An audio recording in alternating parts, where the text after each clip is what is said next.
Pangalawa, we must overcome the desire to dwell on past hurts. Kailangan nating malampasan ang sakit ng kalooban na naranasan natin. Narealize ko maraming dahilan para magmukmok sa isang tabi at hindi na kumilos si Pablo. Bakit? Dahil sa dami ng kanyang naranasan na kahirapan at sakit ng kalooban. Siya ay binantaan, inabuso, binato, nilatigo, kinulong at inakusuhan ng mga bagay na hindi naman totoo. At ang lahat ng ito ay dahil lamang sa kanyang pananampalataya. Pero ito yung nakakamangha. Dahil tumanggi siyang hayaan na ang nakaraang sakit ng kalooban ay magdikta sa kanyang buhay. Kaibigan, lahat tayo ay nasaktan sa ilang area ng ating buhay. Maaaring ikaw ay na-reject ng iyong minamahal, o kaya nawalan ka ng trabaho, o kaya may mga leader sa inyong church ang hindi nagpakita ng mabuti sa iyo. O maaaring nagkaroon ka ng conflict sa isa sa mga volunteers ng inyong church at nasaktan ka. At sabi mo, ayoko nang mag-serve. O kaya sabi mo, hindi na ako maniniwala sa Diyos. Hindi naman siya totoo kasi ito yung nangyari sa akin. Kaibigan, kung gusto mong magtagumpay sa mga goals mo, ay huwag mong hayaan na maapektuhan ka ng nakaraang sakit ng loob. Alam ko, mahirap yan at masakit. Pero tandaan mo na maganda ang plano ng Diyos para sa buhay mo. At hindi mo ito mararating kung hindi mo bibitawan ang mga nakaraang sama ng loob. Alam mo ba na kapag nanatili ka dyan sa iyong past hurts, ay nanalo na ang dyablo laban sa iyo. Bakit? Dahil yun ang gusto niya, na manatili ka sa iyong kalagayan at hindi mo maranasan yung victory na hinanda sa iyo ng Diyos. Kaibigan, let go of the past. Pangatlo, we must overcome the desire to focus on past failures. Hindi mo lang bibitawan ng sakit ng kalooban kung hindi tatanggalin mo din ang focus mo sa iyong mga kabiguan. Si Pablo ay nakaranas ng malalaking tagumpay, ngunit nakaranas din siya ng kabiguan. Maaari sana siyang sumuko dahil hindi nagtagumpay ang kanyang pagsisikap ayon sa kanyang plano, pero hindi siya nagpatalo sa dyablo at tumanggi siyang hayaan ang mga nakaraang failures ay pumigil sa kanyang malalaking plano sa buhay. Narealize ko na tayong lahat ay sumubok at nabigo din sa buhay.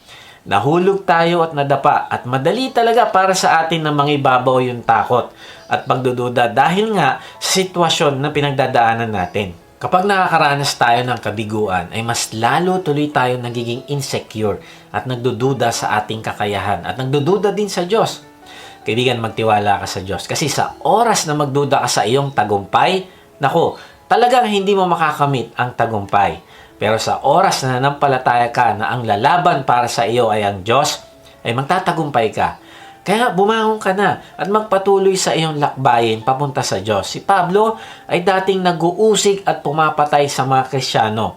Ngunit nang siya'y manampalataya sa Panginoong Yesus, ay natanggap din niya ang biyaya at kapatawaran ng Diyos. Kaya nga ang kanyang strategy para magtagumpay ay kalimutan ang nakaraang failure, sakit, kahirapan at iba pa at magsikap na tunguhin ng hinaharap. Lord, natanggap ko po ang kapatawaran sa mga pagkakamali ko. Salamat po.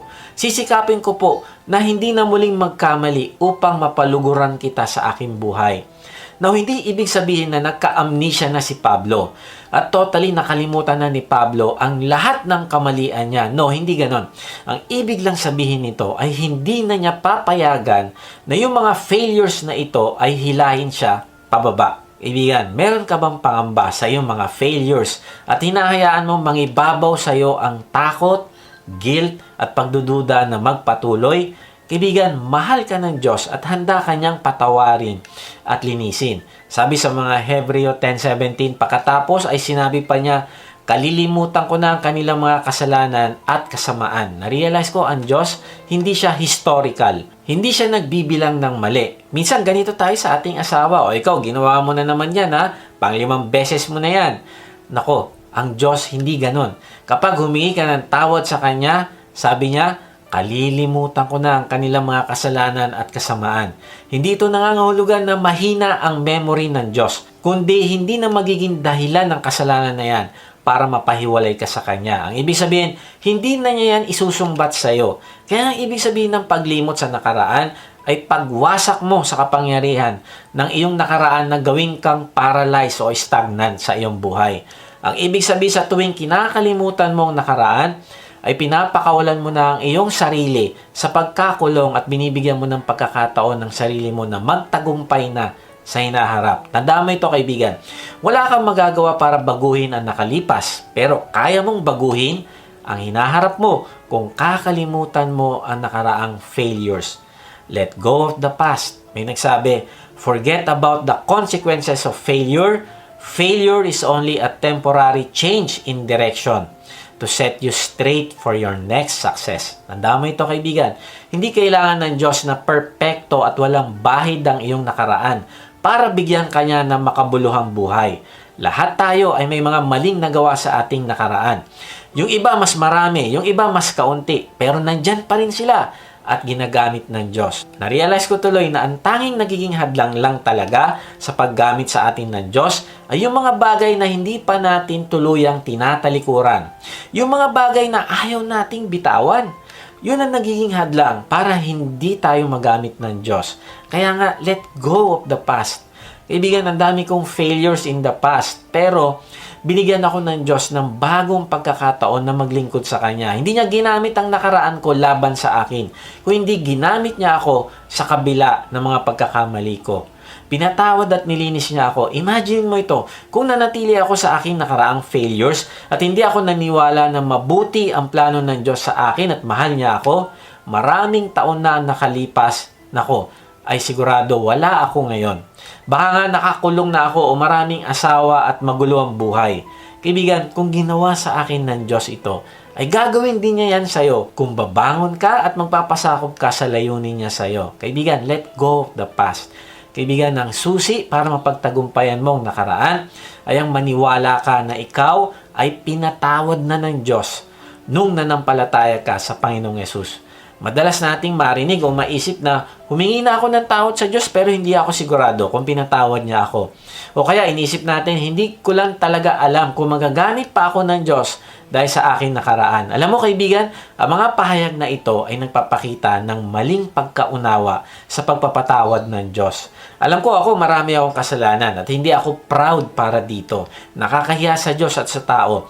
Kung pwede ko lang balikan ito at baguhin, ay ginawa ko na. Kaya lang, ay hindi na pwede. Kaya pinapaunawa sa akin ng Diyos na nilinis niya na ako at binigyan ng bagong simula. Na pati yung aking failures ay gagamitin niya para maging babala at testimony para sa iba. Kaya kailangan ko lang mag-move on. Kaibigan, anong iyong nakaraan na pwede mo ipagamit sa Diyos bilang testimony ng pagpapatawad at pagbabago ng Diyos sa iyo? Maring ang ibang tao ay gagamitin ang failures mo para ikondena ka at i-criticize at maliitin. Pero ang Diyos ay gagamitin niya yan para sa iyong matibay na patotoo. Patatawarin ka at babaguhin. Sabi sa mga Hebreo 10:12, ngunit si Kristo ay minsan lamang naghandog para sa mga kasalanan at ito'y sapat na. Pagkatapos ay umupo siya sa kanan ng Diyos. Sabi dito ay minsan lang naghandog ang Panginoong Yesus para bayaran ng ating kasalanan. At sapat na yon. Ibig sabihin, wala kang gagawin na kasalanan sa iyong buhay na hindi pa binayaran ng Diyos. Kaya nga sa halip na magmukmuk ka, kaibigan, ay magpuri ka at magpasalamat sa Diyos. Paano? Sa pamamagitan ng pagpapatotoo mo sa ginawa niya sa buhay mo. Sa pamamagitan ng pagtupad mo sa layunin ng Diyos sa iyong buhay. Kaibigan, let go of your past at magsimula ka sumulong upang tuparin ang layunin ng Diyos sa iyo. Si Charles Colson ay malapit na empleyado ni Richard Nixon. Kaya lang, si Charles Colson ay nakulong sa isang mabigat na kaso. Pero doon sa loob ng kulungan ay nakakilala si Charles Colson sa Panginoong Yesus. At itinatag niya ang pinakamalaking jail ministry sa buong mundo para sa mga prisonero. Ang prison fellowship na ito ay merong 50,000 na volunteers na pumupunta sa mahigit 100 kulungan sa 88 na bansa sa buong mundo. Imagine mo yun. Ang ministry na ito ay nakapagpala ng milyong tao. Pero pansinin mo, nagsimula ito nung si Charles Colson ay nakagawa ng isang krimen. Na-realize ko ang Diyos ay merong eternal purpose na kahit ang pagkakulong ni Charles Colson ay ginamit niya para sa isang mas malaking plano para kay Charles. Pero alam mo ba kung anong mas mahalagang istorya? Hindi naman istorya ni Pablo o si Charles Colson, kundi ang mas mahalagang istorya ay ang buhay mo. Hindi ko alam kung anong pinagdadaanan mo, pero huwag mong isipin na katapusan mo na. Huwag mong sisihin ng ibang tao o sitwasyon, kung hindi, lumapit ka sa Diyos at hanapin mo yung layunin niya para sa buhay mo. Ipagamit mo ang iyong buhay sa Kanya. Ang plano niya sa iyo ay hindi kayang tabunan ng mga pagkakamali mo sa nakalipas. Meron siyang magandang plano sa iyo. Matalinong plano, mapagmahal na plano. Siya ang may kontrol ng lahat ng bagay at ang kanyang plano ay epektibo pa rin hanggang ngayon. Ikaw na lang ang inaantay niya. Tandaan mo ito, kahit hanggang ngayon ay kumikilo siya sa background kahit hindi mo siya nakikita. Hinahandaan niya yung mga kakailanganin mo para matupad ang purpose niya para sa iyo. Kaibigan, i-recommit mo ang iyong sarili sa Diyos ngayong araw na ito at paglingkuran mo siya ng buong puso, lakas, kaluluwa at buong isip. At makikita mo at mararanasan mo yung makabuluhang buhay na gaya ng buhay na binigay niya kay Charles Colson. Sabi ni Roy T. Bennett, "If you want to be happy, do not dwell in the past. Do not worry about the future. Focus on living fully in the present."